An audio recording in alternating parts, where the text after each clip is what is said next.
은혜와 긍휼과 평강이 하나님 아버지와 아버지의 아들 예수 그리스도께로부터 진리와 사랑 가운데서 우리와 함께 있으리라.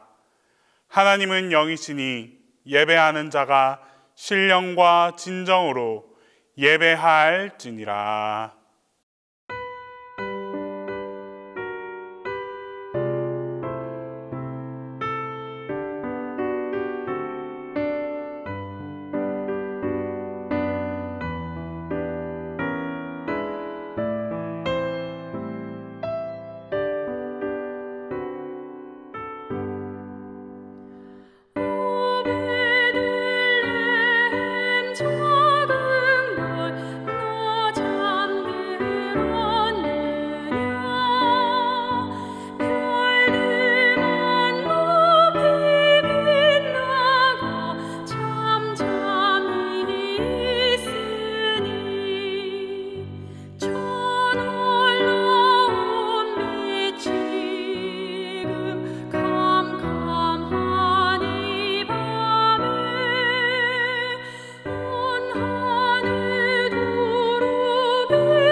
우리의 소망이 되시며 어두운 곳에서 세상의 빛으로 오신 주님, 이 땅에 주님의 탄생을 통해 사랑과 평화로 가득하게 하옵시고 우리를 사랑하시어 늘 함께 하신 주님, 그러나 올 한 해를 돌아볼 때 우리들은 많이 부족하였지만 모든 것이 하나님의 은혜였음을 감사합니다.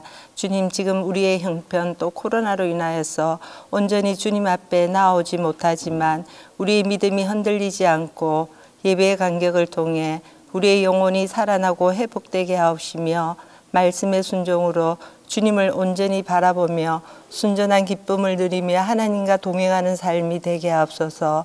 주님, 교회 공사도 하나님께서 인도하시어 잘 마무리되어 하나님께 영광 돌리며 감사하게 하옵소서. 사랑하시는 주님, 또 저희 교회 육신의 아픔으로 고통 중에 있는 성도들을 돌아보며 긍휼히 여기시어 우리의 마음이 나약해질 때 주님 함께 하시어 주님이 내 손 붙잡고 계심을 기억하며 영육의 강건함을 다하여 주옵소서. 주님, 이 나라 이 민족을 불쌍히 여겨 주옵소서.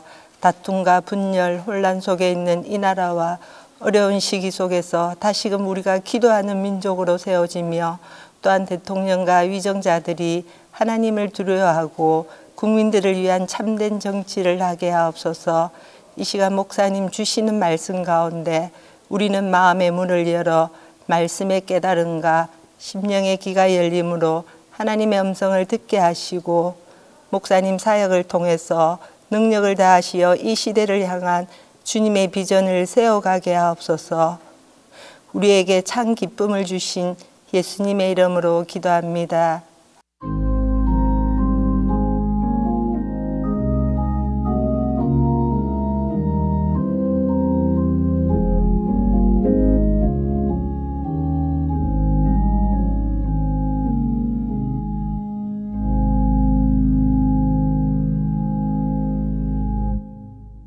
(2023) 성탄 스페셜에 주신 하나님 말씀은 이사야 62장 6절에서 12절입니다.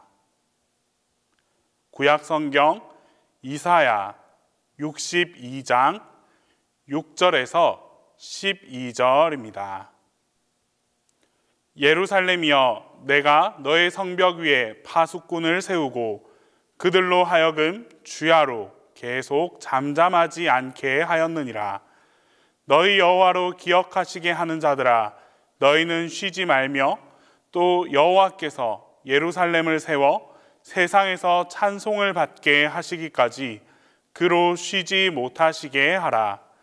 여호와께서 그 오른손 그 능력의 팔로 맹세하시되 내가 다시는 내 곡식을 내 원수들에게 양식으로 주지 아니하겠고 내가 수고하여 얻은 포도주를 이방인이 마시지 못하게 할 것인즉 오직 추수한 자가 그것을 먹고 나 여호와를 찬송할 것이요 거둔 자가 그것을 나의 성소뜰에서 마시리라 하셨느니라. 성문으로 나아가라 나아가라.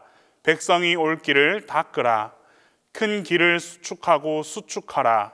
도를 제하라. 만민을 위하여 기치를 들라. 여호와께서 땅끝까지 선포하시되 너희는 딸 시온에게 이르라. 보라, 내 구원이 이르렀느니라. 보라, 상급이 그에게 있고 보응이 그 앞에 있느니라 하셨느니라. 사람들이 너를 일컬어 거룩한 백성이라 여호와께서 구속하신 자라 하겠고 또 너를 일컬어 찾은 바 된 자요 버림받지 아니한 성읍이라 하리라.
오늘은 2023년 성탄 스페셜 5번째 시간으로 은혜의 나라가 오리라 라고 하는 제목으로 성경은 이사야 62장 6절에서 12절에 근거해서 오늘 함께 말씀을 은혜를 나누고자 합니다.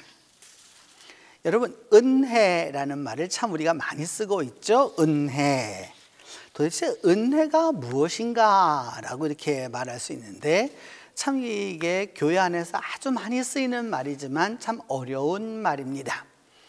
은혜라고 하는 말은 사실은 여러 나라에서 다양한 언어로 또 이렇게 쓰여지고 있는 것이죠. 흔히 은혜하면 영어의 grace를 말하게 되고, 또 여러분 감사하다라고 하는 스페인어 같은 경우는 gracias, 또 다 같은 어근이죠. 또 이태리어 grazie 하면 다 또 이게 또 감사하다는 의미도 있고, 은혜라고 하는 말은 선물이라고 하는 의미도 됩니다. 이 카리스라고 하는 단어는 그렇기 때문에 준다라고 하는 그 하나님으로부터 오게 되는 그것을 말할 때 은혜라고 하는 것이죠. 바로 이 은혜의 나라가 오리라, 은혜의 나라가 오리라, 이것이 바로 이제 우리가 대림부터 시작되어서 우리가 소망과 평화와 기쁨과 사랑의 나라가 오리라고 하는 그 대림의 나라가 이제 그 대림에 우리 기대했던 바가 그대로 이루어지게 되는 것이 바로 은혜의 나라입니다. 그 은혜의 나라에서 이사야 오늘 62장 6절에서 7절을 보면 이렇게 말씀을 하고 있습니다. 예루살렘이여, 내가 너의 성벽 위에 파수꾼을 세우고 결코 잠들게 하지 않았다. 너는 여호와로 나의 여호와로 기억하게 하시는 자들아, 너희는 쉬지 말고 예루살렘을 세워서 세상에서 찬송을 받게 하시기까지 그로 쉬지 못하게 하라 라고 이렇게 말씀하고 있습니다. 이 이사야 이 62장이 쓰여지던 당시는 제3 이사야 시기로 이스라엘 역사에 있어서 가장 힘들고 참담했던 시기였습니다. 그렇기 때문에 그들에게 있어서 소원이라고 하는 것은 무엇이었느냐? 예루살렘의 복원이었습니다. 모든 것이 망가졌고 모든 것이 회파되었고 이제 다시 이스라엘은 일어날 수 없다라고 자포자기하고 타인들도 다 그렇게 인정하는 때에 이 말씀이 주어졌습니다. 그래서 예루살렘 성벽이라고 하는 것은 오늘날 가서 보게 되면 여러분 모형입니다. 예수님 시절에 있는 그 예루살렘을 50분의 1로 이렇게 축소해서 만들어 놓은 것인데, 여러분 이게 대략적으로 돌로 쌓아서 이렇게 쫙 만들어진 것을 볼 수 있습니다. 이 예루살렘 성벽이 있었고, 그 예루살렘 성벽만 있는 것이 아니라 사이사이에 뭐가 있었느냐? 파수대가 있었던 것이죠. 파수대라고 하는 것은 이제 이 성벽과 성벽살이 이어가면서 이곳에서부터 또 다른 곳으로 연결도 시키게 하고 또 그 통신도 하게 하고 했었던 바로 그 예루살렘 성의 파수대입니다. 그 파수대는 여러분 모형이어서 이렇지 실제적인 모습들은 아마도 이와 같았을 것입니다. 그래서 저기에서 여러분 봉화도 할 수 있었고요, 밤에는 불을 피울 수 있고 또 낮에는 또 연기를 피워가지고 또 그래서 구체적으로 적이 오는지 안 오는지, 기쁨의 소식을 전해야 하는지 승전보를 전해야 하는지, 이 모든 것들이 다 이곳에서 이루어졌기 때문입니다. 그리고 예루살렘 오늘 성경에 보면은 하나님 그들로 하여금 찬양케 하라라고 하는 말씀이 나오게 되는데, 예루살렘 성전 구조를 보면 됩니다. 지금 여러분들이 눈앞에 딱 보이는 것은 무엇이냐 하면 맨 앞이 무엇이냐 하면은 이방인의 뜰입니다. 여기가 이방인의 뜰이고요. 그 다음에 지금 담이 이렇게 쳐져 있고 문이 보이는데 바로 그 안에가 여인의 뜰입니다. 그 여인의 뜰을 지나서 양쪽으로 이렇게 방 있는 것이 보이고 중간에 이렇게 계단이 조그맣게 이게 보입니다. 이렇게 보이는데 그것이 바로 성가대석입니다. 오늘날도 성가대가 여러분 단을 두고서 이렇게 노래를 하는 것처럼 이 당시에도 이미 이렇게 그렇게 또 그렇게 찬양을 했던 것이죠.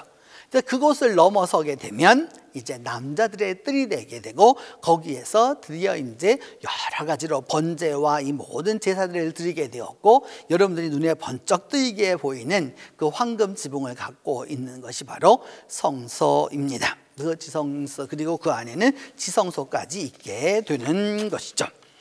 그래서 시편 130편 6절은 말하기를 파수꾼이 아침을 기다림보다 내 영혼이 주를 더 기다린다 라고 말하죠. 그러니까 밤을 새워서 이것을 경비를 서야 하는 사람이 제일 기다리는 게 무엇이겠습니까? 아침이 오길 기다리는 거죠. 참으로 그런 것이 그들의 소원이었는데 오늘 시편 기자는 말하기를 그 파수꾼이 아침을 기다림보다도 오히려 내가 하나님을 기다리는 것이 더하다라고 그렇게 말씀하고 있는 것이죠. 에스라 3장 11절은 말하기를 찬양으로 화답하며 여호와께 감사하여 이르기를 그 하나님 앞에 화답하고 감사하다. 화답이라고 하는 말은 여러분 우리 요즘 말로 하면 교창이라고 할 수 있죠. A가 부르고 또 B가 불어서 서로 간에 이것이 어우러질 수 있도록 하게 하는 바로 그런 찬양을 또 하나님께 감사 찬송을 불러서 하나님은 선하시고 인자하심이 이스라엘에게 영원하다 이렇게 찬양을 했던 것이죠. 느헤미야 4장 9절도 보면은 그들이 성벽을 재건했었을 때 파수꾼을 두어서 주야로 방비했다라고 이렇게 이야기하고 있습니다. 이사야 52장 8절은 말하기를 파수꾼들이 말하여 소리를 높여 일제히 노래하니 왜 그러냐? 여호와께서 시온으로 돌아오셨을 때에 그대의 눈이 마주 볼 것이기 때문이다 라고 말씀하고 있는 것이죠. 당시 사람들에게 있어서 하나님은 시온에 계셔야 했습니다. 이것을 소위 그 신인 동형론이라고 신학에서는 보통 말하는데 안트로포모피즘이라고 하는 것이 있습니다. 그래서 하나님을 꼭 사람하고 똑같이 보는 거죠. 에덴 동산의 이야기도 똑같습니다. 하나님이 저녁이 되어 선을 할 때에 이렇게 산책을 하시다라고 하는 그런 표현들과 성경에 보면 하나님의 오른손이 있고 왼손이 있고 또 여러 가지 그런 것들은 뭐냐? 하나님을 사람처럼 표현했을 때 쓰이는 말들입니다. 중요한 것은 주께서 그래서 시온으로 돌아오신다라고 말씀하는 것입니다. 이제 8절로 9절에서 하나님의 축복이 나타납니다. 그 축복은 무엇이냐?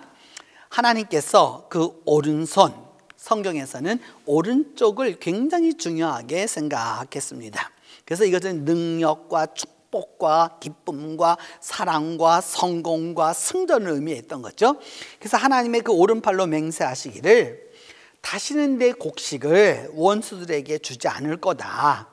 그리고 너희가 수고해서 만든 그 포도주를 이방인이 못 마시게 할 거고 오직 추수한 자, 곧 그것을 심은 자가 그것을 거두게 될 거고 그래서 하나님을 찬양할 것이다 라고 말하면서 그 거둔 것을 바로 나의 성소뜰에서 마시리라 라고 말씀하고 있습니다. 하나님의 전에서의 그 기쁨을, 그 축복을 말하고 있는 것이죠. 이스라엘도 다른 나라와 같이 여러 가지 농수산물이 납니다. 물론 박토이기 때문에 이 당시에는 참 농사짓기가 어려웠지만 그럼에도 불구하고 오아시스의 물을 끌어들여서 이들이 농사를 했습니다. 그래서 현 이스라엘의 포도를 보게 되면 꼭 이와 같습니다. 우리는 여기에 다 봉지를 씌우지만 이분들은 그렇게 하지를 않죠. 그래서 뭐냐면 이것이 바로 이스라엘의 포도입니다. 또 더불어서 여러분 성경에 많이 나오는 무화과 있습니다. 이 무화과에 이게 여러분들이 보셨을 때에 그 지금 화면 왼편으로 보이는 것이 두 개가 있는데 하나는 검은 것은 말린 거고요. 그 다음에 하나는 생 것을 말하는 것이죠. 그래서 이 사람들에게는 이것을 말린 것을 갖고 다니면서 배가 고플 때도 먹었고 여러 가지로 했었던 바로 그런 것입니다. 더불어서 이스라엘에서 아주 중요한 것 중에 하나가 바로 이 올리브입니다. 우리 개역 성경은 그 감남이라고 번역했는데, 그래서 올리브산을 감남산이라 이렇게 번역했는데, 감남이라고 하는 것은 우리가 성경을 번역하던 그 시절에 우리가 알았던 세상의 언어로는 이 올리브를 알지 못했습니다. 그래서 올리브는 올리브인데 유일하게 올리브하고 비슷하게 생긴 오직 중국에만 나는 나무가 있습니다. 그것이 바로 감람나무인 것이죠. 그래서 지금은 그것이 번역된 것이 그대로 한 100년이 넘게 지나가다 보니까 감람산이 되었고 또 감람류가 되었고 이렇게 되었는데, 이제는 여러분들이 실제적으로 여러분들 가장 가까이에서 얻게 되는 기름 가운데 하나가 바로 이 올리브 기름이 되는 것이죠. 그리고 나서 이스라엘에 있어서 축복은 바로 이것이었습니다. 무엇이었느냐? 석류였습니다. 석류는 여러분 저렇게 아름답지만 그것을 이렇게 쪼개어 놨을 때 보면은 그 안이 씨가 가득하게 들어있기 때문에 이스라엘 사람들에게 있어서 석류라고 하는 과일은 언제 먹는 것이냐? 축복, 결혼식, 자녀들이 많아지기를 원했었던 바로 그런 거와 같습니다. 꼭 우리나라 사람들이 예전에 패백을 하였을 때 대추나 밤을 던져주었던 거와 꼭 같은 이치라고 할 수 있습니다. 그래서 그 사람들은 그 당시 어떻게 농사를 지었느냐, 이와 같이 농사를 지었던 것이죠. 소도 썼고요, 말도 썼고요. 그래서 뭐냐 하면 저거는 이게 기경을 하는 그 장면인데 저와 같은 방식으로 농사를 지었습니다. 그리고 그 농사를 지었고, 지금 이 다음 사진은 세겜에서 그 곡식을 수확하는 장면입니다.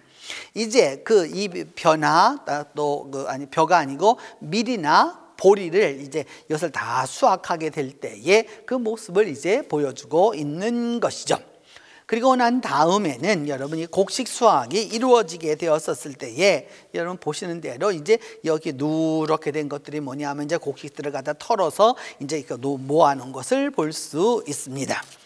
그리고 난 다음 포도 같은 경우는 포도주는 어떻게 만드느냐, 우리는 그냥 이렇게 일반적으로 술 만들듯이 만들지만은 이스라엘의 포도주는 이렇게 만듭니다. 고대로부터 왔던 전통이죠. 이 사람들이 다 끈을 잡고 있습니다. 왜냐하면 밑이 미끄럽기 때문입니다. 까맣게 보이는 바로 그것이 무엇이냐, 포도알입니다.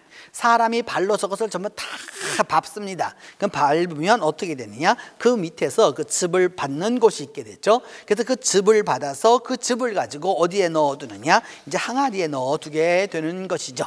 그래서 밀봉을 하게 되면 무엇이 되느냐, 포도주가 되게 됩니다. 이제 이와 같은 것들이 바로 하나님이 말씀하시는 축복이었고 또 하나님이 이렇게 해 주시겠다라고 하는 그 약속이었던 것이죠. 시편 89편 10절은 말합니다. 그래서 주께서 라합을 죽임같이 깨뜨리시고 원수를 주의 능력의 팔로 흩어버리셨다라고 말씀하는 것입니다. 하나님의 능력의 팔의 능력을 이야기하는 것이죠. 시편 98편 1절은 말하기를 하나님의 오른손과 거룩한 팔로 자기를 위하여 구원을 베푸셨다라고 말씀하고 있습니다. 하나님의 오른손, 거룩한 손이 곧 구원을 베풀어 주시는 것이다 라고 말씀하는 것이죠. 신명기 28장 33절은 말하기를 내 토지 소산과 내 수고로 얻은 것을 내가 알지 못하는 민족이 먹게 될 것이다. 왜? 하나님을 바로 섬기지 못했었을 때에는 결국 곡식을 심었지만 남들이 다 가지고 가고 수확을 할지라도 그것을 내가 가질 수 없게 되고 항상 압제와 학대를 받을 뿐이다 라고 이야기하고 있는 것이죠. 하나님께 순종이 얼마나 중요한지 알 수 없습니다. 또한 전도서 2장 21절 이 지혜문학에서는 이야기하기를 어떤 사람은 참 지혜도 있고 지식도 있고 재주를 다해서 수고를 다했는데 그가 그래서 이제 얻게 된 것을 결국 수고하지 아니한 사람, 아무 관계없는 사람에게 남겨주고 만다라고 하면서 그런 일이 있다라고 이야기하는 것이죠. 그래서 우리가 흔히들 이야기합니다. 버는 사람 따로 있고 쓰는 사람 따로 있다라고 얘기하는 거죠. 아무리 열심히 노력하고 아무리 수고했어도 누리는 것은 또 다른 문제이기 때문입니다. 한국인들은 참 열심히 일합니다. 그렇기 때문에 여러분 누릴 줄을 모르는 것이죠. 우리가 그런 부분에서 하나님이 주시는 바를 누릴 수 있어야 한다라고 할 수 있습니다. 이제 하나님은 이와 같은 그 축복이 있을 것을 이야기하면서 이제 해야 할 일에 대하여 선포하십니다. 그것은 바로 이것이었습니다. 성문으로 나아가라. 옛적의 사람들이 사람들을 맞이할 때 가장 기뻐 나아하는 일이 뭐냐? 성문으로 나아가는 것이었습니다.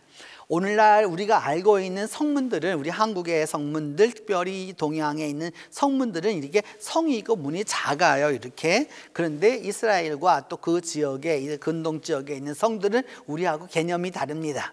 이 성문과 성문이 이제 큰 도로와 같은 사람들이 드나드는 곳이었기 때문에 굉장히 넓습니다. 그래서 이곳에서 재판도 했고 시장도 열렸고 다 그랬던 것이죠. 그래서 오늘 성경은 이야기합니다. 성문으로 나아가서 백성이 올 길을 닦으라. 이제 그 길들이 여러 가지로 어려운 것들이 있는데 이것을 다 닦아서 큰 길을 수축하라라고까지 이야기하는 것이죠.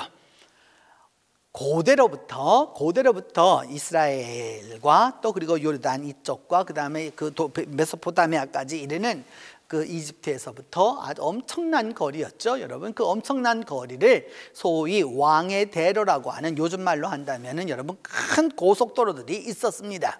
그럼 고속도로 하면 오늘날 우리는 자동차만 생각하잖아요. 그 당시에는 자동차는 없었지만은 수많은 그 낙타와 또 말들을, 또 나귀들을 데리고 갈 수 있는 그런 큰 길을 만들었던 것이죠. 그래서 돌을 다 재버리고 널찍한 아주 멋있는 길을 준비하고 세상의 모든 사람들이 알도록 깃발을 딱 세우라고 말하는 것이죠. 여러분, 오늘날의 전쟁은 다르지만 옛적 전쟁은 무엇이었느냐? 깃발을 꽂는 것이었습니다. 적군의, 장군의 길을 망가뜨렸다, 그것을 꺾었다, 곧 그것은 패배였습니다. 그리고 이쪽에서는 승리였던 것이죠. 그러면서 하나님이 말씀하시기를 딸 시온, 이렇게 말하고 있는데, 시온이라고 하는 걸 여성으로 보았기 때문입니다. 그래서 내 구원이 이르렀다, 내 상급이 다 있고 보응이 그 앞에 있다라고 말씀하시는 것입니다. 그래서 고대 이스라엘의 도로를 우리가 구체적으로 한번 볼 필요가 있는데, 여러분들 그 보시는 대로 이렇게 집들이 이렇게 있으면 그 옆으로 이렇게 길들이 쫙 나 있습니다. 우리나라 도시에서는 좀 보기가 어려운 것 가운데 하나입니다. 우리는 길을 먼저 내는 것이 아니라 집을 먼저 짓습니다. 집을 짓고 집 사이를 왔다 갔다 하다 보면 뭐가 나느냐? 길이 나는 거예요. 근데 이분들은 그렇지 않고 길을 내고 집을 지었기 때문입니다. 그래서 예루살렘 다윗성을 보게 되면 이것이 이제 그 추정된 그림이지만 사실은 역사적인 것입니다. 그래서 이 기드론 골짜기와 흰놈의 아들 골짜기가 쫙 있게 되고 이렇기 때문에, 그래서 남쪽과 동쪽과 서쪽으로는 예루살렘을 쳐들어갈 수가 없습니다. 저 북쪽으로부터 내려오는 그 길 아니고는 이 성을 정벌할 길이 없었던 것이죠. 그래서 여러분, 제가 조금 전에 말씀드릴 때 성문이 있다. 그래서 오른편에 여기서 조금 보시면 이게 큰 도로처럼 생긴 것이 바로 성문입니다. 이와 같이 하나님은 말씀하기를 이사야 50장 14절에서 도두어서 길을 수축해서 내 백성이 그 괴로움을 당하지 않도록 이 모든 것을 다 제하여 버리라 라고 말씀하는 것입니다. 이사야 58장 12절은 말하기를 황폐한 곳을 다시 세우며 학대 파괴된 성의 기초를 쌓고 무너진 데를 보수하고 길을 수축하여 거할 곳이 되게 하는 자라 하리라 라고 말씀하고 있는 거죠. 모든 것이 초토화되었고 그야말로 다 망가졌지만 이제 다시 회복의 은혜가, 다시 일어섬의 은혜가, 이 모든 것이 이루어질 수 있다라고 이야기하는 것입니다. 그래서 이사야 40장 3절로 4절은 이야기하기를 너희는 광야에서 여호와의 길을 예비하라, 사막에서 하나님의 대로를 평탄케 하라.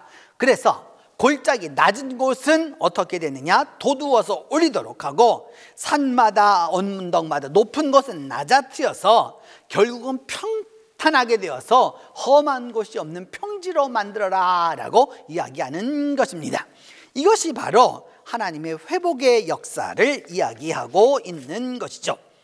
그래서 이사야 40장 10절은 말하기를 주 여호와께서 장차 강한 자로 임하실 거고 친히 그의 팔로 다스릴 것이어서 상급도 하나님에게 있고 보응도 그에게 있다라고 말씀하는 거죠. 하나님이 심판하실 때에는 상도 주시고 벌도 주신다라고 하는 것을 이제 말씀하고 있는 것입니다. 이사야 49장 4절은 말하기를 그래서 내가 헛되이 수고하였고 무익하게 괜히 내가 힘을 다하였구나. 왜냐하면 참으로 나에 대한 판단이 여호와에게 있고 나의 보응이 하나님께 있다라고 말씀하는 것입니다. 여러분, 은혜의 나라에서는 은혜를 말할 때에는 하나님의 판단이 있어서 하나님의 상급과 하나님의 보응이 함께한다는 사실을 꼭 기억해 두어야 하는 것입니다. 우리는 은혜하면 모든 것이 그냥 없는 듯이 하는 것을 은혜라고 한국교회는 죄송하지만 싸구려 은혜를 계속해서 강조해 오고 있습니다. 은혜는 결코 그렇지 않습니다. 값을 매길 수 없도록 아주 중요한 것이죠. 그렇기 때문에 은혜에는 무엇이 반드시 있느냐? 판단이 있습니다. 그래서 하나님이 주실 상급이 있는 거고요, 잘못한 일에 대해서 철저한 보응이 있다라고 하는 사실을 우리는 기억해 두어야 합니다. 이제 이와 같이 하나님의 그 판단과 다스림에 대하여서 말하자 이제 12절은 백성들이 칭송하는 장면이 나옵니다. 그래서 뭐라고 말씀하느냐? 사람들이 그 이스라엘 백성들을 일컬어서 거룩한 백성이라 하나님이 구속한 자라 하겠고, 너를 일컬어서 이스라엘 사람들이 그래서 다시 찾은 자다, 버림받지 아니한 성읍이다 할 것이다 라고 이제 말씀하고 있는 것입니다. 그래서 여러분, 하나님의 그 다시 한번 회복하심에 대하여서 오늘도 그래서 예루살렘을 우리가 찾게 되는 것이죠. 그래서 예루살렘의 현 모습을 감람산에서 보면 이제 그 성전산이 보이게 되는 것이죠. 바로 저 노랗게 금으로 해놓은 황금 돔이 있게 되는데, 저기가 바로 성전이 있었을 것이기 때문에 저걸 성전산이라 이제 보통 우리가 이야기하게 되는 것이죠. 더불어서 이스라엘의 전통적 가옥이라고 하는 것은 이와 같은 것입니다. 오늘날 우리가 생각했던 것과는 다르게 저와 같은 것이었죠. 시편 40편 8절은 말하기를 하나님이 백성을 다스리시며 그의 거룩한 보좌에 앉으셨다. 하나님이 왕이시다라고 말씀하는 것입니다. 또한 더불어서 시편 33편 12절은 하나님을 여호와를 하나님으로 삼은 나라, 하나님의 기업으로 선택된 자들이 복이 있다라고 말씀하는 겁니다.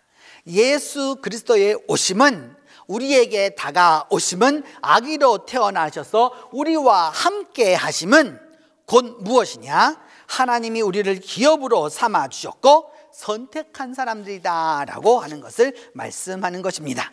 그래서 베드로전서 2장 9절은 그 유명한 말씀이죠. 너희는 택하신 족속이요 왕같은 제사장들이요 거룩한 나라요 하나님의 소유된 백성이라 라고 이제 말씀하고 있는 것입니다.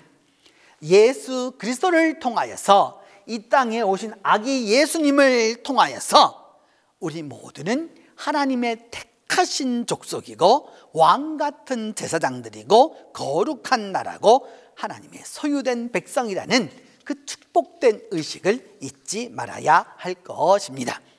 그 은혜의 나라를 구성해 보았던 것은 보티첼리의 그림을 보면 그 천사가 하늘에서 쫙 찬양을 하고 있고 그 밑에 마구간의 모습이 잘 그려져 있습니다. 또한 더불어서 우리 이 사진을 하나 더 보시게 되면 더 그것을 볼 수 있죠. 이렇게 소위 하늘나라가 어떻게 아름다운 이 은혜의 나라가 임하느냐라고 하는 걸 볼 수 있고, 여러분 그 공작새가 이렇게 보입니다. 그러니까 공작이라고 하는 게 갑자기 왜 나왔을까 이렇게 생각하지만, 옛분들은 그것에 대해서 오늘날 우리들처럼 지식과 또 이런 모든 것들을 보는 눈들이 발달하지 않았기 때문에 상징적 의미를 두었습니다. 그래서 공작이라고 하는 것은 가장 아름다운 깃털을 갖고 있는 것이죠. 그렇기 때문에 최상을 이야기할 때 공작새가 나오게 되는 것이죠. 바로 그런 모습들이 있게 되는 거고, 그리고 난 다음에 이제 이번 그림은 여러분 그 이태리 피렌체에 있는 메두치 가문에서 그려놓은 것입니다. 황금으로 다 그려놓은 것이죠. 그래서 뭐냐 하면은 그 동방 박사들이 와서 그 예수님께 바로 그 경배하고 예수님이 손을 내려서 이렇게 축복하는 장면으로 나타납니다. 여러분, 성탄은 바로 이런 것입니다. 망가진 것이 회복이 되고 이제 막혔던 길이 다시 뚫리게 되고 그 모든 거치던 것들이 다 새롭게 되어서 새로운 나라로 나아가는 것이죠. 그것은 바로 예수 그리스도가 다스리는 나라, 하나님이 다스리는 나라, 하나님이 심판하는 나라가 되는 것입니다. 이제 이번 성탄절 이 12일 동안을 우리가 지나게 되는데, 이 지나는 동안에 이 하나님의 은혜가, 하나님의 상급과 하나님의 또한 이 모든 것들이 여러분들과 함께해서 은혜의 나라가 여러분 모두와 함께 하기를 바랍니다. 기도합니다. 하나님, 주께서 베풀어 주시는, 주께서 오셔서 이루는 나라가 바로 은혜의 나라임을 우리가 기억하게 하여 주시옵소서. 그리함으로 말미암아 주께서 베풀어 주신 그 은혜의 나라에서 영원히 다스리실 예수 그리스도를 경배하며 축하하며 기뻐할 수 있도록 도와주옵소서. 우리 주 예수 그리스도의 이름으로 기도합니다.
이제는 베들레헴의 왕으로 오신 예수 그리스도의 은혜와 아들을 왕으로 삼아주신 하나님의 사랑과 오늘도 은혜 가운데 우리 모두를 인도하여 주시는 성령의 교통이 은혜의 나라를 소망하는 온 성도들 위해 이제로부터 함께 계시기를 축원하옵나이다.